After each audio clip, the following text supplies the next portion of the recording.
I never thought family could turn my home into a battlefield. But one phone call, one decision changed everything. And by the end, I realized that peace sometimes comes with a cost one that cuts deeper than I ever imagined. The rain had been falling all morning, tapping against the windows like an impatient reminder of everything I had been avoiding. I sat at the edge of the dining table, staring at a stack of envelopes that I hadn't touched in days. Utility bills, tax notices, receipts from the local hardware store. All of them things that belonged to me, my responsibility, my house, my life.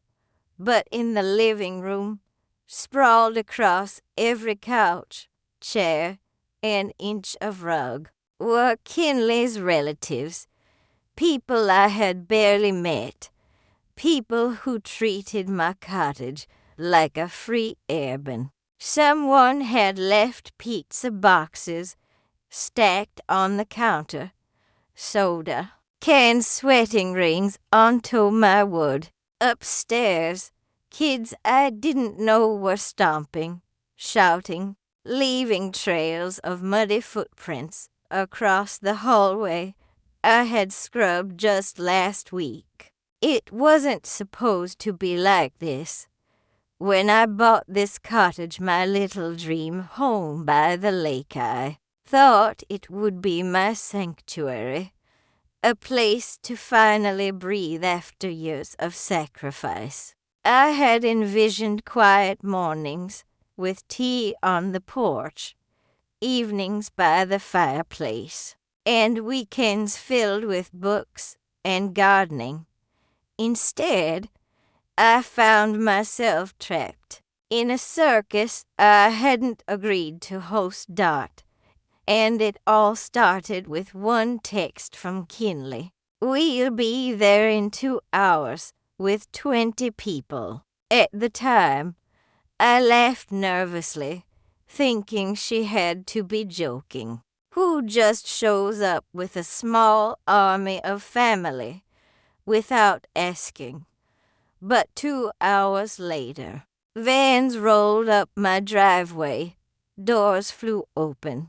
Coolers, folding chairs, duffel bags, everything unloaded like I had signed up to host a family reunion. I hadn't. I had simply married my son's choice of partner, and with her came an endless stream of entitlement I hadn't prepared for 5 long days. I tried to swallow it. I told myself, be gracious, be patient, maybe they'll leave soon. But the mess grew, the noise multiplied, and my own space, my dignity shrunk smaller and smaller. And then came the breaking point. It was late afternoon when Deputy Clem arrived at my door. His presence alone sent a ripple through the house. Conversations quieted. Kinley looked up from her phone, confused. Camden, my son, shifted uncomfortably in the corner like he knew something was coming, but didn't want to admit it. Deputy Clem cleared his throat, holding a folder under one arm. His voice was steady, official. "Everyone here will need to sign the agreement or vacate by this evening."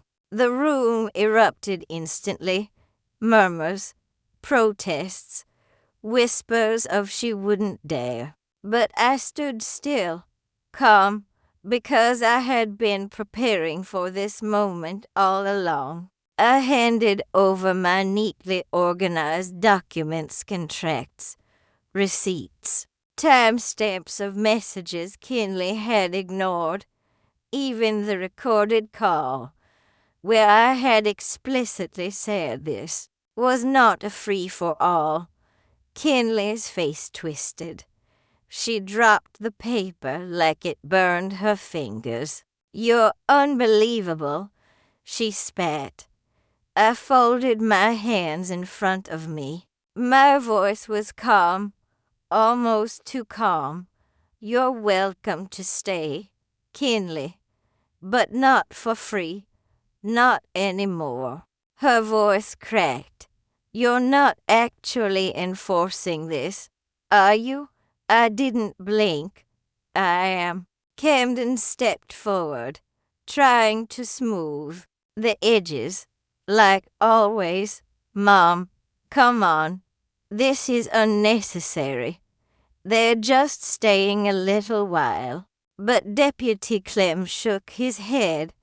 "Actually, it's perfectly lawful. These aren't guests. They're occupants without permission." And she gave notice. The weight of his words dropped like a stone. Kinley's aunt snapped. "You think you can charge us like some damn airman? We're family." I turned, my voice sharper this time.